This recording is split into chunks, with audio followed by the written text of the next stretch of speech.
షర్మిలకు ప్రాణహాని.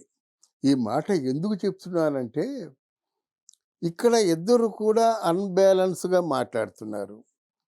జగన్మోహన్ రెడ్డి దొంగ మాట్లాడడు. జగన్మోహన్ రెడ్డి మాట్లాడించే మాటలు గానీ, షర్మిల మాట్లాడే మాటలు గానీ, శృతి మించుతున్నాయని చెప్పడం కోసమే ఈ వీడియో చెప్తున్నాననమాట.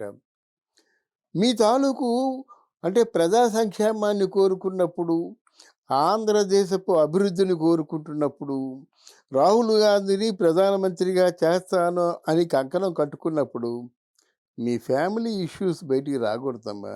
సాక్షిలో వాటా ఉంటే ప్రజలకేం కావాలి? నీ వాటా లేకపోతే ప్రజలకేం కావాలి? ఇకపోయినట్టయితే బయట వాళ్ళ విమర్శలకి నువ్వు లొంగిపోతున్నావని నాకు అనిపించింది. షర్మిల ఈ వీడియో చూసుకుంటే తన ధోరణి మార్చుకుంటుందని ఆశిస్తున్నాను. ఒక సీనియర్ జర్నలిస్ట్‌గా చెప్పేదేమిటంటే, నోటికొచ్చింది మాట్లాడడం రాజకీయం కాదు. ఆ తప్పుడు సంకేతాలని మీ అన్నయ్య పంపించాడు. దాన్నే నువ్వు ఫాలో అవుతే ఎలాగవుతుంది? మీ నాన్న రాజకీయం చేశాడు కదా! మీ నాన్న వీడియోలో ఒకసారి చూడు. మీ నాన్న ఎంత సంయమనంతో ఆయన రాజకీయాలు చేశాడో, ప్రజలతో తలలో నాలుకలాగా ఎలాగుండేవాడో ఆయన వీడియోలు చూసి నేర్చుకో. అంతేగాని జగన్ నిన్ను రచ్చకీడుస్తా, జగన్ నిన్ను బజారుకి ఈడుస్తా ఇయన్నీ ఎందుకు దండగా వేస్ట్ కదా! వేస్ట్ కదా! వాళ్ళు ఎంతవరకు వెళ్ళిపోయారు? షర్మిలా శాస్త్రి అన్నంత వరకు వెళ్ళిపోయారు. ఆ మాటలు అవసరమా?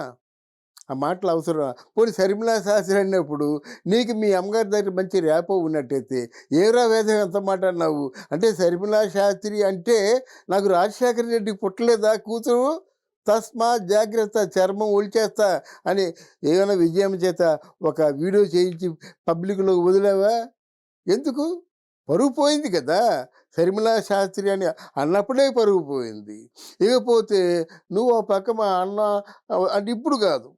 ఆయన ముఖ్యమంత్రి అవ్వకముందు జగనన్న వదిలిన బాణాన్ని అని మొత్తం రోడ్ల వెంబడి తిరుగుతూ ప్రజలనేమో చైతన్యపరిచి ఆయన గెలుపుకి నువ్వు కారణభూతం అయినట్టయితే అక్కడ ఏదో ప్రణబ్ ముఖర్జీతో నువ్వు మీ ఆయన మొరపెట్టుకున్నారని, నీ మొదటి నుంచి కూడా ముఖ్యమంత్రి ఆలోచన ఉందని ఇట్లాంటి కట్టుడు పురాణాలు చెప్తున్నారన్నమాట.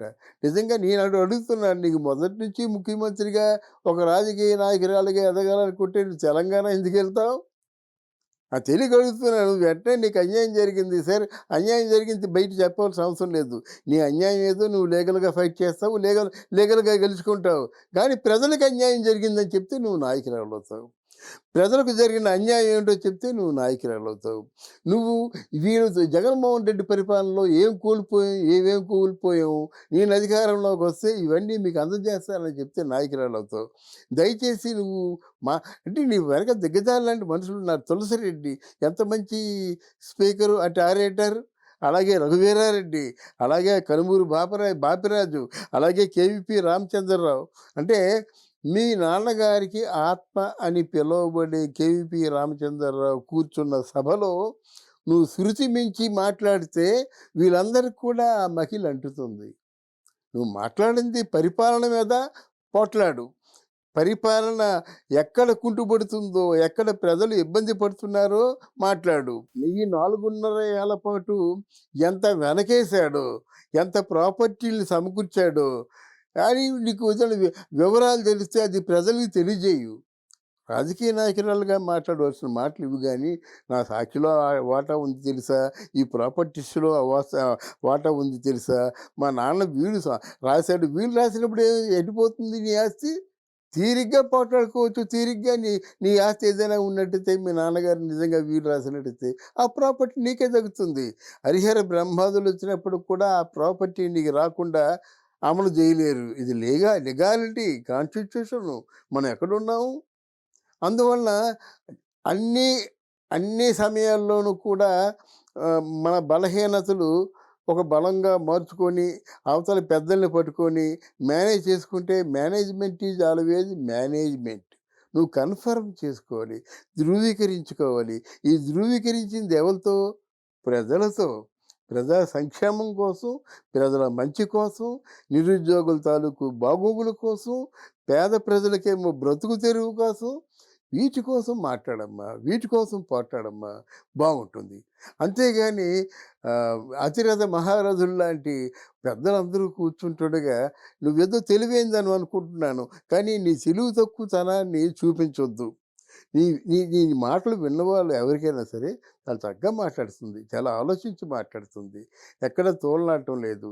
మీ అన్నయ్య కొంతమంది మందిని పెట్టి తిట్టించడం, ఒక ఈ మ మ మ కొడాయి లాన్ లాంటి ఒకడు తిరుగుబోతూ, తాగుబోతూ, గంజాయి ఇట్లాంటి అలవాట్లున్నాయని మీ వాళ్ళే అనుకుంటుంటారు.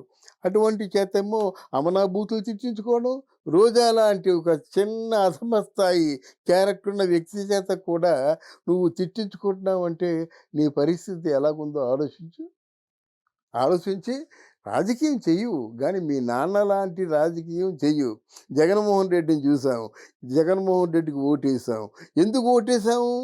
మీ నాన్నగారిని మీ అన్నయ్యలో చూసుకుందామన్న ఏకైక ఆశతో ఓటేసాం. ఈ 4.5 ఏళ్లలో మీ అన్నయ్య గారు తెచ్చిన పరిశ్రమలేంటో, పరిపాలన ఏమిటో, తిట్లు పురాణం ఏమిటో, రౌడీయిజం ఏంటో, నామినేషన్ వెళ్ళడానికెళ్తే చెయ్యి నరికేస్తారా? ఒక డ్రైవర్‌గా పనిచేసేవాడిని ముక్కలుగా నరికేమో ఇంటికి పార్సెల్ చేస్తారు. ఇది మీ అన్నయ్య గారి పరిపాలన. దీన్ని అరికట్టు. ప్రజలకి న్యాయం జరిగే విధంగా పోట్లాడితే డెఫినెట్‌గా భవిష్యత్తులో మంచి రాజకీయ నాయకురాలుగా ఉంటావు. ఇంటి పోరే. రాజకీయం రాజకీయమే. ఇంటి పోరుని రాజకీయాల్లో లాగడం అన్నది ఏదో అధములు చేసే పని. అదెందుకు నువ్వు మాట్లాడతావు? యెస్ జగనన్న అన్నావు మాట్లాడు అంతే. అంతేగాని ఆయన ఏం చేశాడు? ఎక్కడెక్కడ నరికేశాడు? ఎక్కడెక్కడ ఆహ్, అప్రతిష్ట తీసుకొచ్చాడు? ఆయన బలహీనతలన్నీ కూడా చెప్పు. ఆస్తులు వద్దు. ఆస్తుల గురించి మాట్లాడొద్దు. వ్యక్తిగతమైన మాటలు కూడా మాట్లాడొద్దు. నీ మాటల్లో ఒక తారక మంత్రంలాగా ప్రజా సంక్షేమం మాత్రమే వినిపించాలని కోరుకుంటూ సెలవు తీసుకుంటున్నాను. Thank you.